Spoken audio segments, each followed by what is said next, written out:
여기에 가부에서 여러분 체크해 주시면 감사하겠습니다. 그렇게 하고 또 하나가 더 있습니다. 이것은 투표자 명단입니다. 투표하신 분들 명단인데요.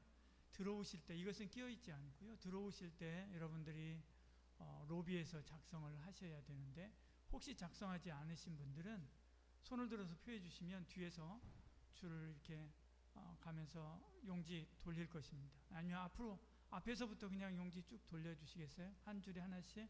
그럼 여러분들이 기록을 해 주시길 바랍니다. 투표 용지하고 이거하고 숫자가 맞아야 되거든요. 그러니까 투표는 우리 한마음교회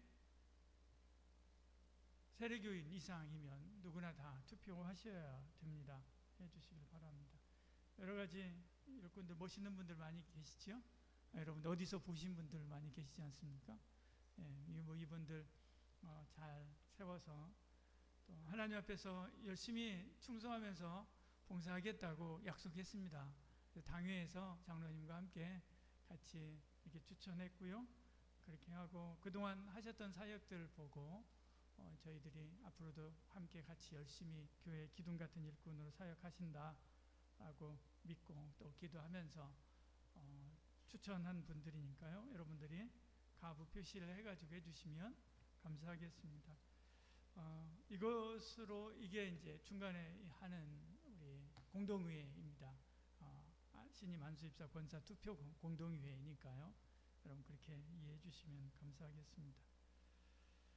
이거 투표용지는 나가실 때 접어서 헌금함에다가 넣어주시면 감사하겠습니다. 그럼 1부, 2부 했던 투표용지를 장로님하고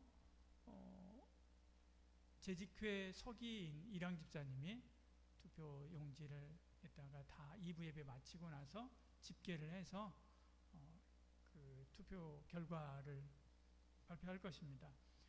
성도 여러분께 발표하는 것은 다음 주 주일에 주보에 공개 발표하고요.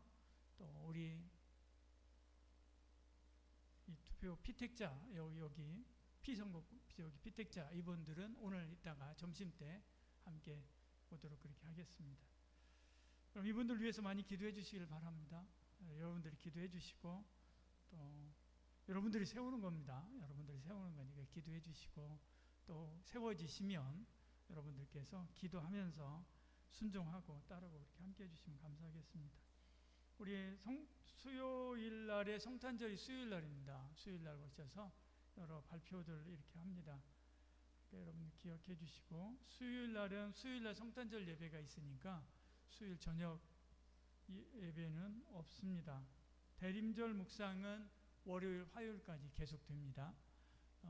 성탄절 전날까지 계속되니까요. 여러분 기억해 주시기를 바랍니다. 성탄절 헌금은 우리 사랑이하고 캄보디아 어린이를 위해서 드려지니까요. 여러분 기억해 주시고 캄보디아 어린이를 위해서 드릴 때는 혹시 아이들 내가 누구를 위해서 주겠다라고 하면 그 아이들에 맞춰서 여러분 헌금 봉투에다가 이름을 기록해 주시면 거기에 맞춰서 보내드리도록 그렇게 하겠습니다. 각 부서는 2025년 조직들 해서 우리 재직회 서기인 이랑 집사님한테 보고해 주시길 바랍니다. 각 부서들 조직을 한 다음에 이렇게 보고해 주시고 예산 결산도 마찬가지로 예산 결산은 재정부에 그렇게 해 주시면 감사하겠습니다. 오늘 말씀 보겠습니다. 오늘 말씀 요한복음 8장 1절에서 11절입니다. 한 절씩 교독하겠습니다. 교독이요. 제가 먼저 한 절 읽고요. 여러분이 그 다음 절 읽고 그렇게 읽습니다. 그리고 마지막 11절은 같이 읽겠습니다. 예수는 감람산으로 가시니라.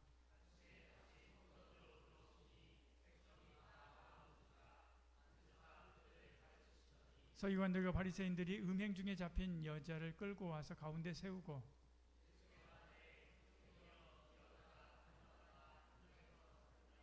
모세는 율법에 이러한 여자를 돌로 치라 명하였거니와 선생은 어떻게 말하겠나이까?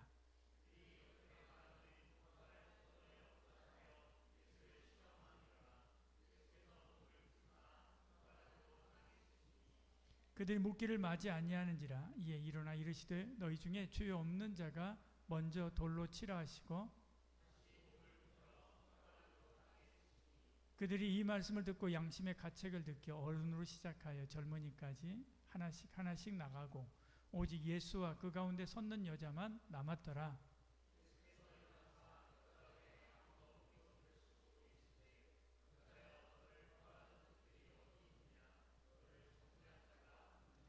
대답하되 주여 없나이다. 예수께서 이르시되 나도 너를 정죄하지 아니하노니 가서 다시는 죄를 범하지 말라 하시니라. 아멘.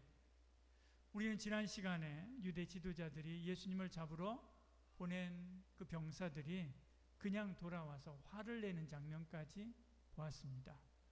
거기다가 니고데모까지 나서서 만류하니까 더욱 화를 내면서 갈릴리에서는 선지자가 나는 일이 없다라고 이야기를 하고 그들이 각자 흩어져 자기 집으로 갔죠.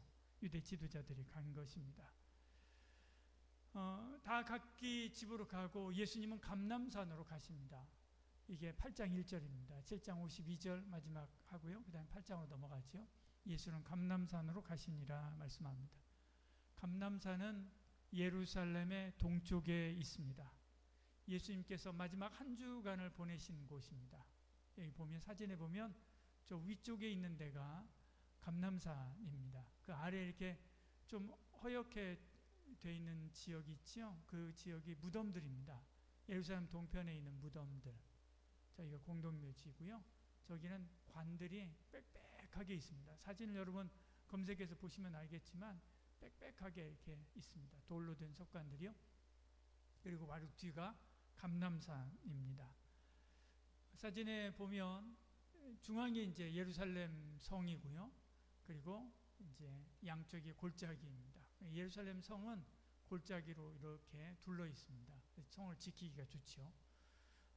저쪽 동쪽 위쪽에 있는 데가 감람산이고요. 저 노란 선 있는 데가 다 골짜기들입니다. 그래서 오른쪽이 기드론 골짜기고요.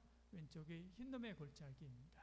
예수님께서 마지막에 감람산으로 가실 때 일주일 그 마지막 예수님께서 붙잡히기 전에 감람산으로 갈 때도 기드론 골짜기로 해서 감람산으로 이렇게 가시거든요. 이게 감람산으로 가십니다. 여기는 이제 감람산 가까이에 있는 감람산 사진입니다. 저기 이제 교회고요. 그 다음에 저기에 나무들이 있습니다. 감람산이니까요. 감람나무들이 많이 있습니다. 올리브 나무죠. 올리브 나무들이 많이 있습니다. 저기 가면 2000년 된 올리브 나무들도 있습니다. 너무나 오래돼서요. 괴목처럼 막 이렇게 틀어져 있습니다. 그런 나무들도 저기 가면 심심치 않게 볼 수 있습니다. 저기입니다. 저기에 예수님께서 가셨지요. 예수님께서 마지막 한 주간을 보내신 곳이 저 감람산입니다. 제자들과 함께 기도하시고 붙잡힌 곳이 저 감람산이 있지요. 밤사이에 예수님께서 그러니까 저 감람산에 가셔서 기도하셨지요. 그렇지만 유대 지도자들은 예수님을 잡을 방법을 찾은 것입니다. 미가서의 말씀하고 똑같죠. 그들이 침상에서 저를 꾀하며 악을 꾸미고 날이 밝으면 그 손에 힘이 있으므로 그것을 행하는 자, 그렇죠? 화 있을진저 이렇게 말씀하죠. 여러분, 생각보다 기도를 먼저 해야 됩니다. 어떤 일이 딱 생기면 이것을 어떻게 해야 될까? 내가 생각을 해서 방향을 딱 잡고 그 다음에 기도하는 게 아니라 무슨 일이 생기면 먼저 기도를 하고 그 다음에 생각해야 됩니다. 생각을 먼저 하면 내 생각이 기도의 방향을 잡습니다. 그래서 내 생각대로 기도하게 되죠. 그래서 하나님의 뜻을 못 찾아갈 가능성이 많습니다. 그러나 먼저 기도를 먼저 하면 하나님께서 내 생각의 줄기를 잡아주십니다. 하나님이 원하시는 곳으로 기도가 계속해서 나아갈 뿐만 아니라 내 생각도 발전하게 그렇게 합니다. 그러니까 생각보다는 기도를 먼저 하고요.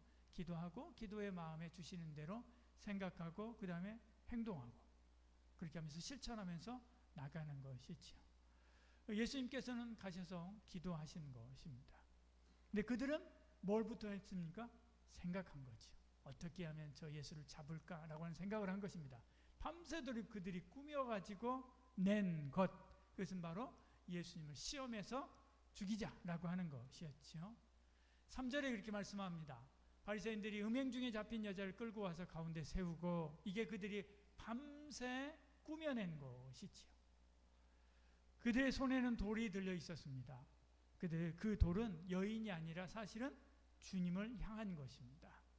어떻게 하든 주님을 무너뜨리고 죽이려고 하는 속셈이었죠. 그러나 예수님은 단 한마디로 모든 상황을 역전시킵니다. 그들이 살기 등등한 가운데 예수님께 이렇게 묻습니다. 5절에 말씀하죠. 모세는 율법에 이러한 여자를 돌로 치라 명하였거니와 선생님은 어떻게 하겠습니까? 라고 이야기하는 거죠. 율법을 빌미로 해서 예수님을 돌로 치려고 하는 그런 생각이었죠. 여인을 돌로 치라라고 한다면 그동안 예수님께서 가르쳤던 사랑하라, 용서하라 라고 하는 말씀하고 배치됩니다. 봐라, 이야기하는 거죠. 말은 저렇게 하지만 행동은 그렇지 않지 않느냐? 뿐만 아니라 유대인들은 사형 집행권이 없습니다. 예수님께서 사형을 하라고 돌로 치라고 명했기 때문에, 그랬기 때문에 로마에 그들이 고발할 수 있는 여지가 되지요. 돌로 친다라고 하는 것은 그냥 돌 몇 개 던지는 게 아닙니다. 제일 먼저 치는 사람이 와서 머리를 잡습니다. 등 뒤에 와가지고 그 사람을 앉혀놓고요, 등 뒤에 와서 머리채를 딱 잡습니다. 한 손으로 머리채를 잡고 한 손으로 돌을 들어서 얼굴을 가격하는 것이죠. 그러면 고개가 확 제껴지잖아요. 그리고 나서 얼굴을 면상을 치는 것입니다.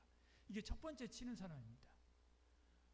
이것은 죽이는 거죠. 죽이는 것입니다. 그렇게 해서 이 사람이 확 주저앉으면 그 다음에 이제 다른 사람들이 막 돌을 던지기 시작하는 거죠. 그러면서 치는 것입니다. 그러니까 돌 몇 개 던지는 것으로 그냥 끝나는 게 아닙니다. 이것은 죽이는 거죠. 예수님께서 이렇게 로마에서 주지 않은 이 권세를 가지고 살인을 했다라고 고소할 생각이었죠. 만약에 여인을 돌로 치지 말라라고 하신다면 너무나 명백한 율법, 그 율법을 벗어나는 것이죠. 그 율법에 배치한 명령을 하시는 거지 않습니까? 그러니까 저 사람은 율법을 폐하는 사람이다라고 하면서 예수님을 돌로 치려고 하는 생각이었습니다. 그들의 마음은 이미 돌로 단단히 굳어 있었던 거죠. 예수님은 그들의 의도를 간파했습니다. 주님은 천천히 자리에 앉았습니다. 그리고 땅에 무엇인가를 쓰기 시작하죠. 그들은 자기들이 이겼다라고 생각하고 안달이 나서 의기양양하게 잠시 예수님께 재촉하죠. 잠시 예수님께서 기다리던 예수님께서 일어났습니다. 그리고 이렇게 말씀합니다. 7절에요. 그들이 묻기를 맞이 아니하는지라 이에 일어나 이르시되 너희 중에 죄 없는 자가 먼저 돌로 치라 말씀하죠. 이 한마디에 돌을 들고 있던 사람들의 손이 떨리기 시작합니다. 어른부터 젊은이까지 하나 둘씩 돌을 내려놓고 떠나갔지요. 9절에 이렇게 말씀합니다. 그들이 이 말씀을 듣고 양심의 가책을 느껴 어른으로 시작하여 젊은이까지 하나씩 하나씩 나가고 오직 예수와 그 가운데 섰는 남자만 남았더라 말씀합니다. 누구부터 떠났다고요? 어른부터요. 어른부터. 살다 보니까 세월이 결국 죄 짓는 거, 죄 쌓는 것밖에 없습니다. 어른부터 먼저 떠났다 이렇게 이야기합니다. 왜 떠나갔을까요? 예수님께서 그 사이에 하신 것은 손가락으로 땅에다 글씨를 쓰신 거하고 죄 없는 자가 돌을 치라라고 돌로 치라라고 하는 말씀밖에 없습니다. 8장 9절은 이렇게 말씀하지요. 8장 9절 하나씩 하나씩 그렇게 나가고 그렇게 말씀하죠. 그 다음에요. 8장 6절에는 이렇게 말씀합니다. 표준 세번역 성경은 6절을 이렇게 번역했습니다. 그들이 이렇게 말한 것은 예수를 시험하여 고발할 구실을 찾으려는 속셈이었다. 그러나 예수께서는 몸을 굽혀서 손가락으로 땅에 무엇인가를 쓰셨다라고 하고 그것에 무엇인가를 줄을 달아서 괄호로 표시를 해놨죠. 다른 고대 사본들에는 그들 각자 죄목을 썼다 그렇게 이야기하고 있습니다.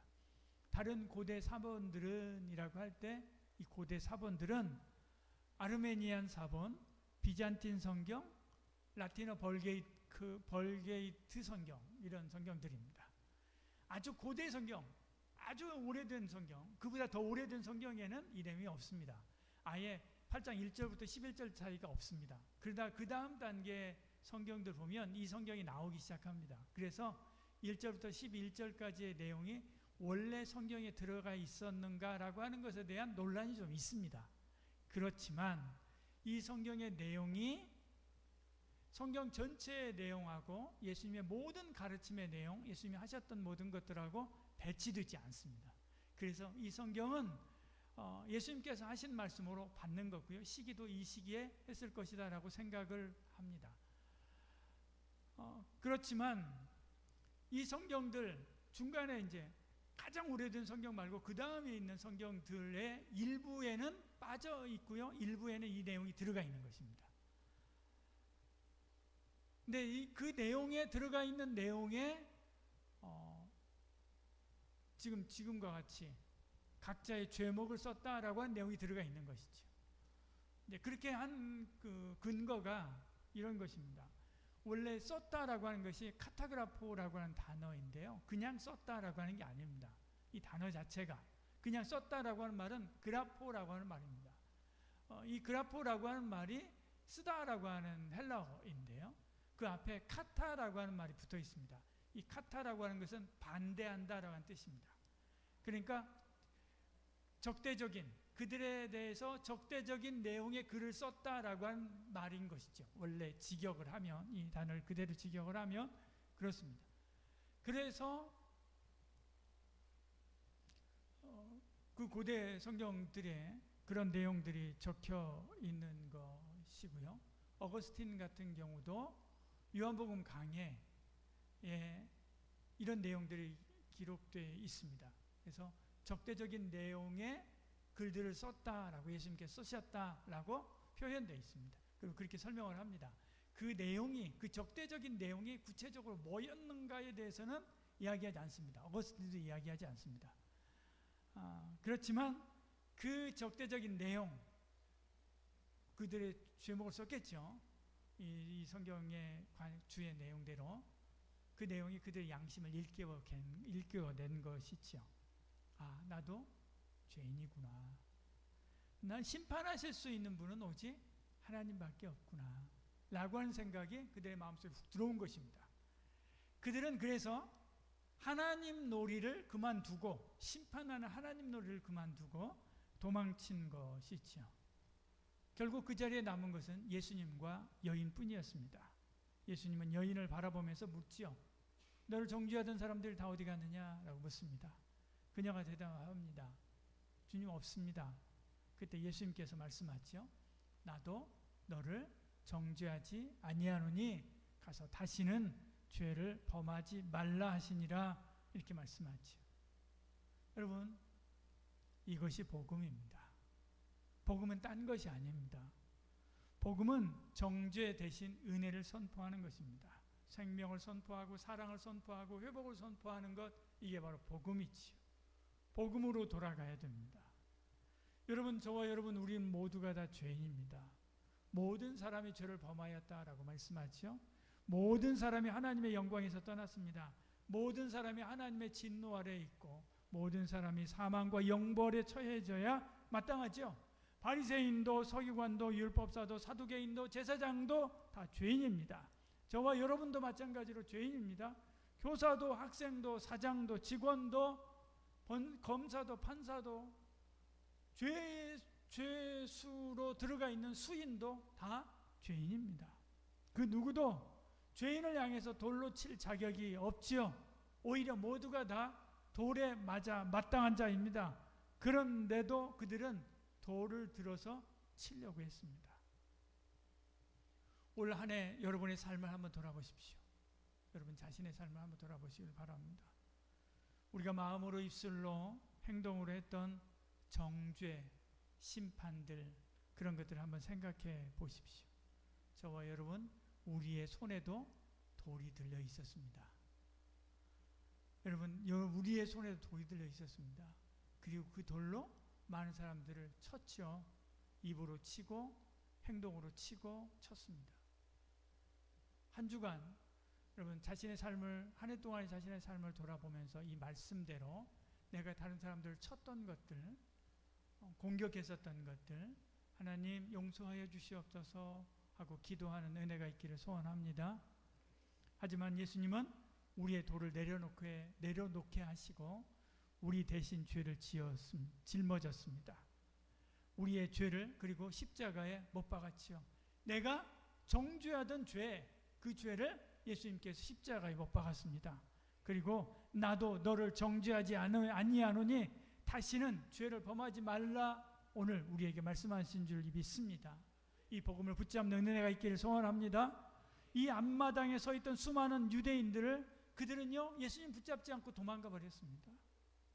우리는 그러지 않아야 되지요. 예수님의 옷자락이라도 붙잡아야 됩니다. 그리고 십자가로 용서받았음을 믿어야 되는 거죠. 그 은혜를 잊지 말아야 됩니다.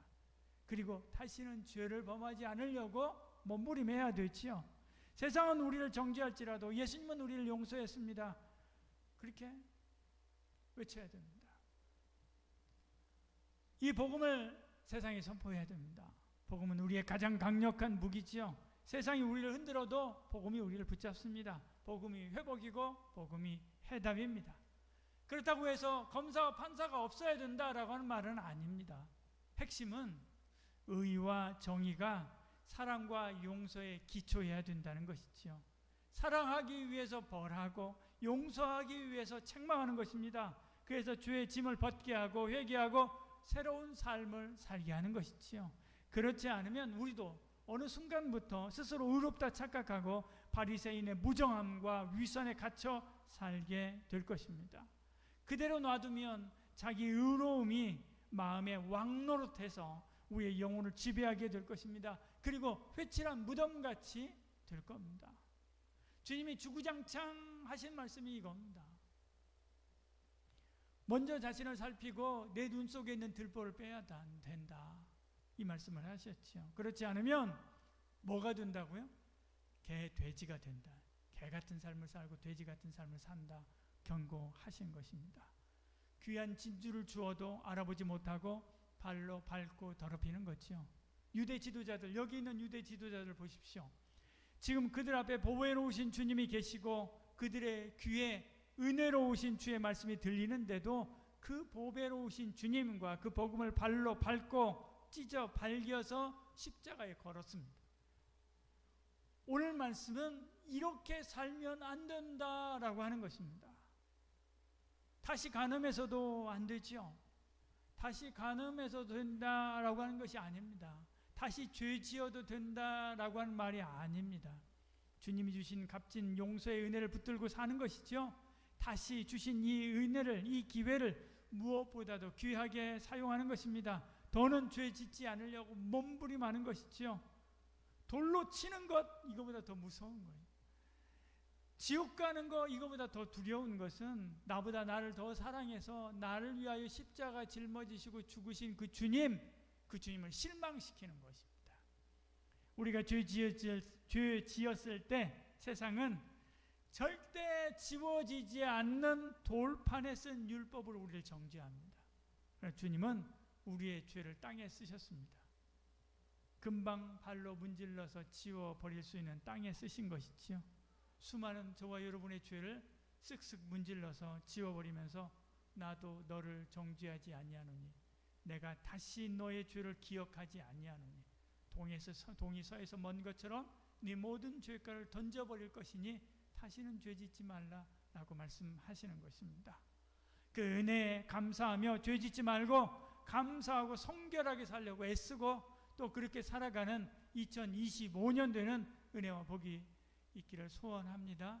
그런 저와 여러분들에게 소원합니다. 기도하겠습니다. 주님, 우리에게 은혜를 베풀어 주심을 감사드립니다. 죄인의 자리에서 벗어나 다시 복음의 길을 걷게 하여 주시옵소서. 우리가 복음을 믿고 선포하며 삶으로 그 복음을 살아내는 은혜가 있게 하여 주시옵소서. 한 주간 올 한 해 동안 정죄하고 심판하고 판단했었던 그 모든 것들을 주 앞에 나와 내려놓고 회개하기를 원합니다. 주여, 그 모든 죄를 문질러 없애버려 주시고 주 앞에서 거룩하고 성결한 모습으로 다시 일어나 힘있게 2020